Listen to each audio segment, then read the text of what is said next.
Some Afrocentrics like Van Sertima, may he rest in peace, have claimed that archaeologists had been hiding colossal heads with cornrows that prove their African origin. There are exactly two colossal heads with braids, not cornrows, sticking out of their helmets.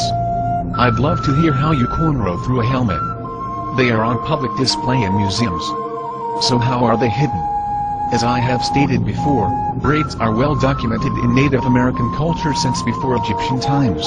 Seriously, humans can do the same things in various places without needing classes from another continent.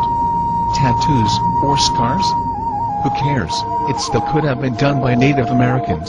Then we have the obsession of looking up early Spanish descriptions of Native Americans and claiming any use of the word negro or moreno, which translates to black or dark like a Moor, supposedly means the native was African-looking.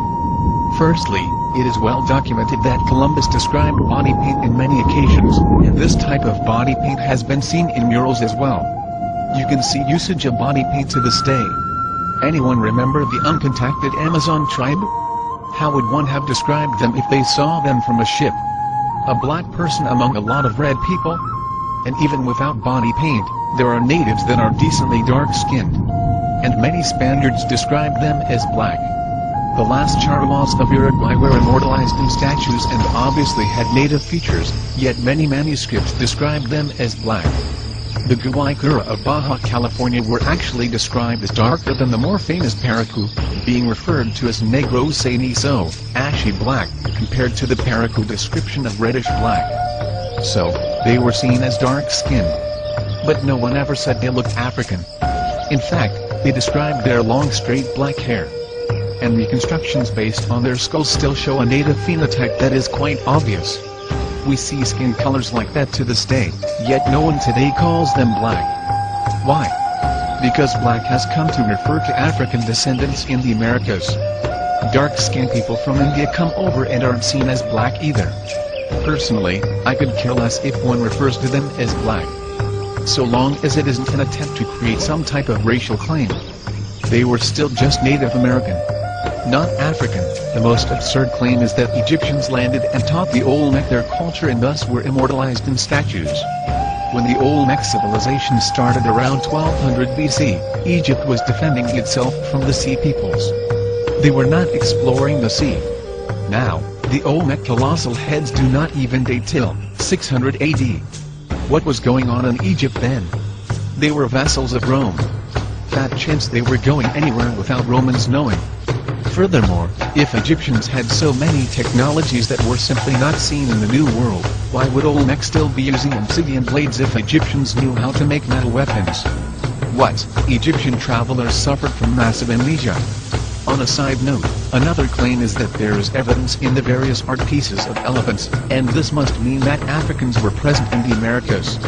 Let's ignore the fact that elephants also exist in Asia, or that Native Americans hunted mammoths till their extinction in the Americas. Who says this toy is even an elephant? Elephants do not have ears that are rounded and stick out like Mickey Mouse. And they have long prehensile noses that are much longer than this toy portrays. This toy could easily be either a representation of a rodent or a tapir.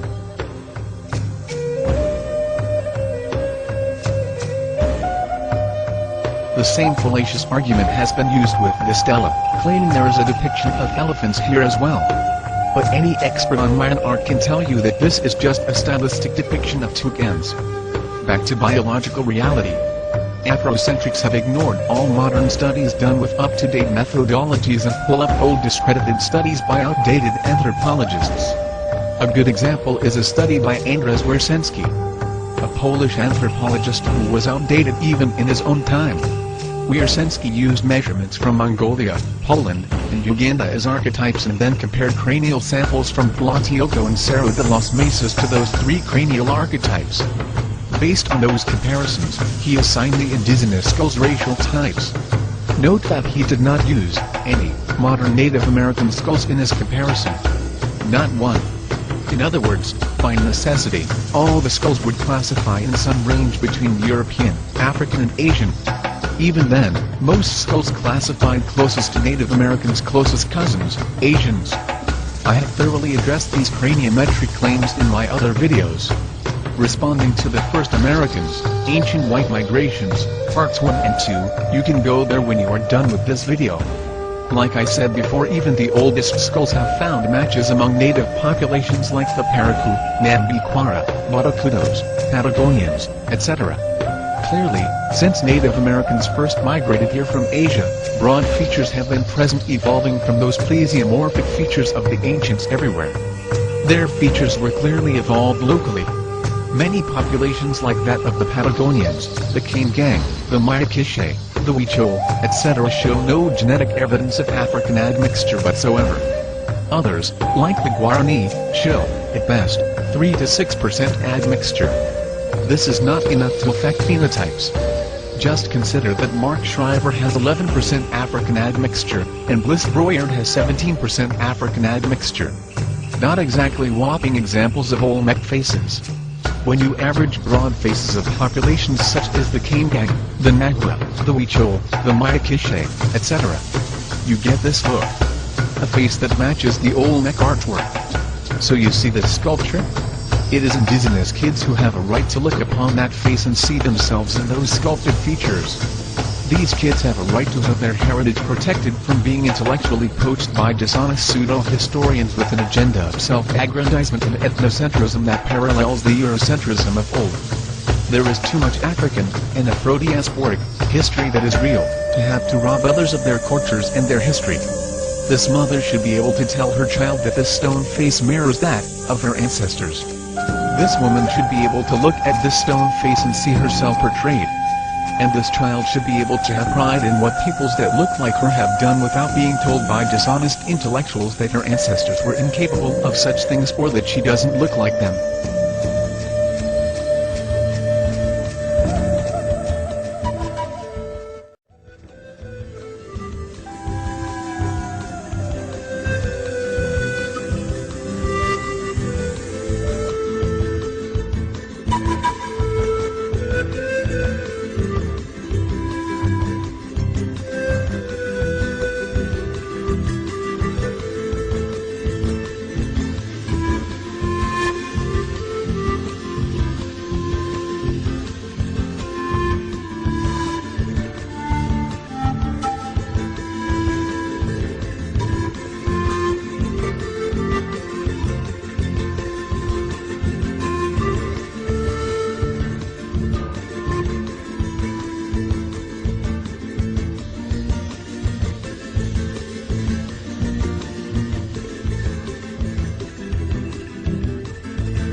Occam's razor, all other things being equal, the simplest solution is the best.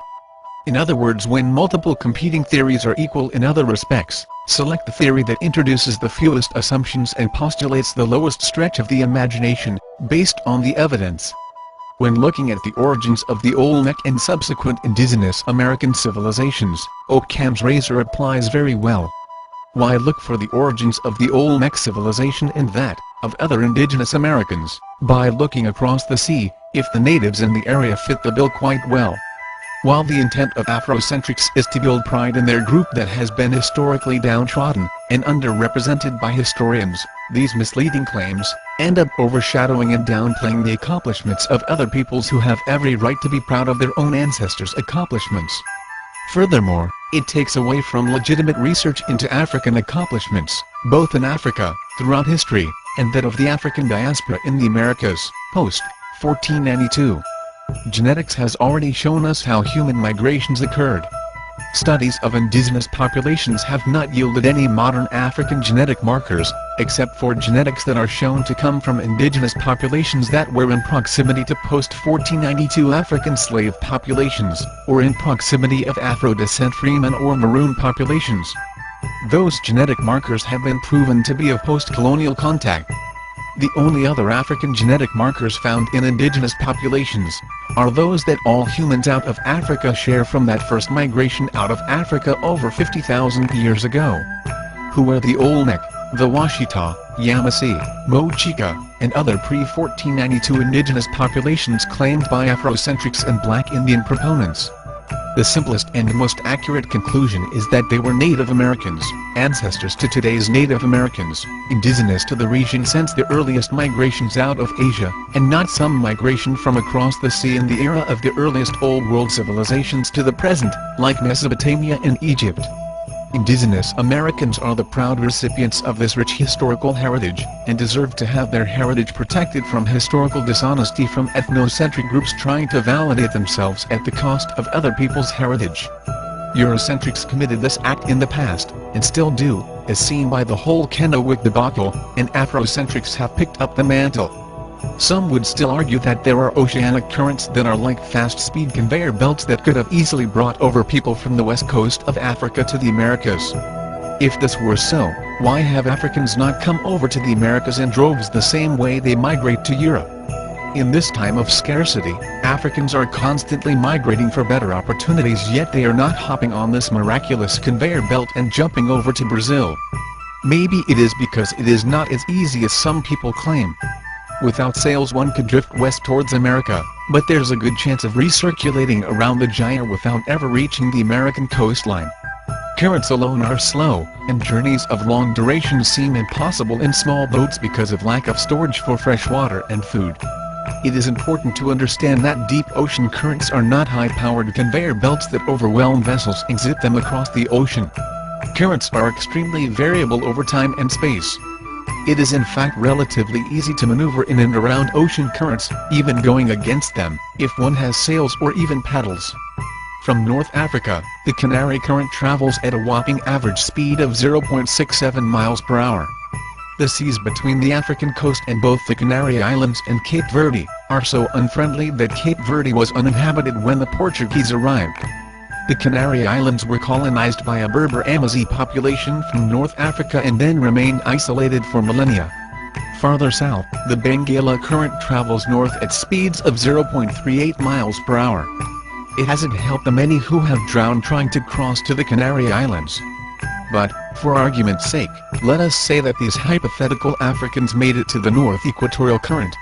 They would be moving along at speeds of 0.33 miles per hour.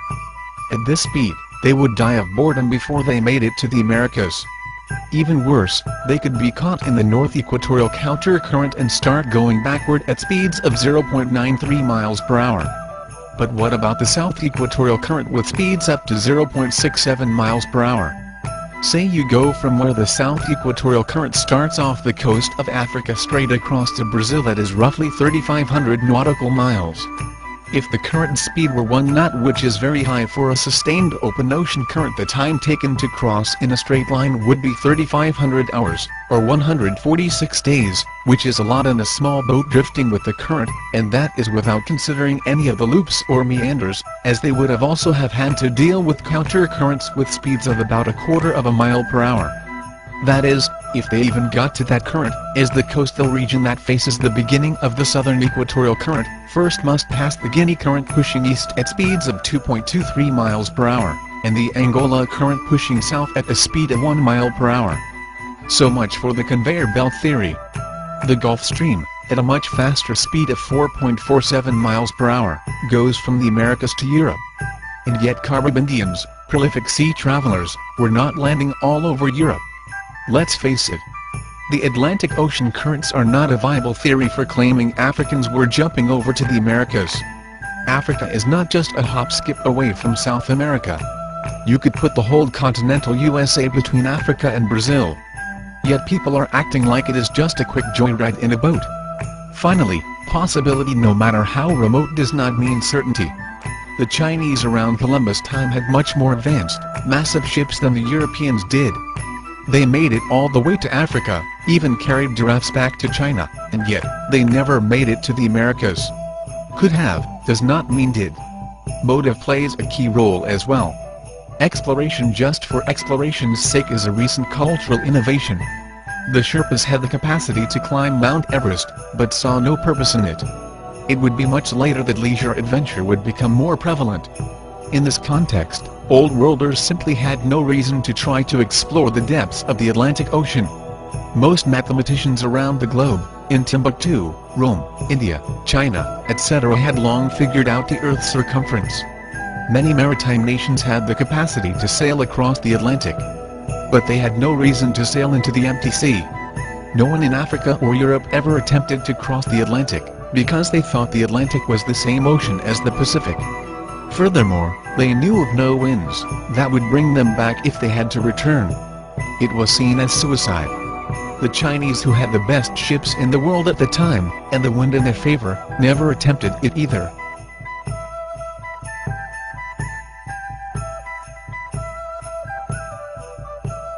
Why did people sail? For fun and adventure? No, the main purpose was trade or need for new lands. There was no reason to go the other way when the distance overland from anywhere in Europe or Africa across land or across the Indian Ocean was shorter than the distance it would take to cross the Atlantic-Pacific Ocean if the Americas were just more ocean. At the time Columbus sailed across the Atlantic, the Americas were not known. Spain, on the other hand, had just expelled the Moors, in a century-long war, and the Moors were a part of the Umayyad Empire, the largest empire in the world at the time, depicted in brown, so Spanish trade overland to the Orient was closed and Spanish trade was blocked from going around the African coast by the Portuguese. Columbus made a desperate gamble, and so did the Spanish crown, based on an erroneous assumption. Columbus thought the world was much smaller than the intellectuals of the day claimed. He thought he could make it to China without running out of food and fresh water. He was dead wrong and almost didn't make it to the Americas. He finally made it across the Atlantic, in a trip that took over a month, even using sails and trade winds. They would have never made it to China. He got lucky. Genetics has also shown us how improbable contact was, with cases like that of malaria. It has been with tropical Africans since the beginning of human time and has spread with them wherever mosquitoes could survive. Yet no evidence of its existence in the Americas before colonial times. So whomever migrated to the Americas had to have been outside the malaria zone for so many generations that no one had exposure to the mosquitoes, the malaria, and with enough time for all genetic defenses to have been bred out. Any African American with sickle cell anemia can tell you that those genetic markers do not disappear quickly. Not even over a whole millennia. Malaria is thought to have been the greatest selective pressure on the human genome in human history. It has led to populations developing genetic traits that protect from malaria and are passed on generation to generation. Multiple genetic characteristics were formed, but I will only delve into 3. The best studied influence of the malaria parasite upon the human genome is a hereditary blood disease, sickle cell anemia. The sickle cell trait causes disease, but even those only partially affected by sickle cell have substantial protection against malaria. Another well-documented set of mutations associated with malaria is that known as thalassemias. They too have popped up in areas of malaria, sometimes where sickle cell disease did not develop, offering a secondary form of protection. They too will accompany their descendants, in their genes, who migrate to non-malaria areas. Finally, you have the Duffy-negative antigen. It was found that the majority of Afro-descent people were Duffy-negative. 68% of African Americans and 88 to 100% of Africans were Duffy-negative, including more than 90% of West Africans. This phenotype is exceedingly rare in Euro-descent people and unknown in Native Americans prior to colonial admixture. None of these markers have been found in any human remains of Native Americans carbon dated before colonialism. Malaria along with other world diseases exterminated more than 90% of the population in the Americas. This clearly showed a lack of any sort of genetic protection, which would indicate a lack of African, European, or Asian presences for millennia. Yet, some will still argue, Occam's razor, if the stoneheads look African and not Native American, they must be African. The problem with this argument is that they are not the proportions of real humans, and as much as they do look human, they do look like Native Americans. Just not like your stereotyping of a North American native. You must look at tropical native populations. The assumption is that larger-than-life colossal sculptures are accurate in proportions in the first place. It is not only the nose and lips that are broad, the whole face is broad and flattened. And you see no prognathism or dolichocephalism whatsoever. Classic traits of African populations constantly compared to the colossal Olmec heads. Finally, the eyes are just as broadened as the rest of the face. No human has eyes that big. Just to exemplify this, I will do a little demonstration using a comparison of an Olmec colossal head and that of Martin Luther King Jr., may he rest in peace. I am enlarging the eyes of a sculpture of Martin Luther King Jr., so his eyes are proportional to that of an Olmec colossal sculpture. Now I am shrinking back the eyes, until they match MLK's actualized size, but I also shrunk the nose and mouth at an equal rate. As you see, the sculpture no longer looks so broad. The problem with sculptures is that in ancient times they were not trying to make proportional sculptures all the time. Just a general representation that might exaggerate features they saw as important. If they saw the nose, mouth and eyes important, they could have enhanced them more than what the person had in real life. They obviously did it with the eyes. To assume the rest of the face is proportional is disingenuous. We just don't know how much they exaggerated or not. Here is what Martin Luther King Jr. would have looked like if he really looked like the Olmec sculpture. Obviously he looks like a cartoon, not a real human. With all due respect to one of the greatest positive change makers of our time, he was a proud African American, not an Olmec. I have issued this challenge before. If you think that you know a person who looks just like a colossal head, post a picture. For me, I am well aware that the picture is just a generalized picture, and it describes Native Americans well, as seen by the life-size image the Olmec made of one of themselves. Looking at Olmec art overall, you see life-size stone images and jade masks that look just like Native Americans. Sure, you can nitpick and find some artifacts that could resemble Africans. You can also nitpick for those that look very Asian, or even some that look European. These artifacts also still look like natives as well. When you look at the life-size portrait of an Olmec ruler, you see the broad features and lips in a clearly Native American face with long straight hair. Even looking at the profile of an Olmec stone head, you see the similarities to that of the king's jade portrait, or that of a modern indigenous person. In fact, if you average all the Olmec images out there to find the most common Olmec face, you see a clearly indigenous face with broad features. Those features are still in existence today.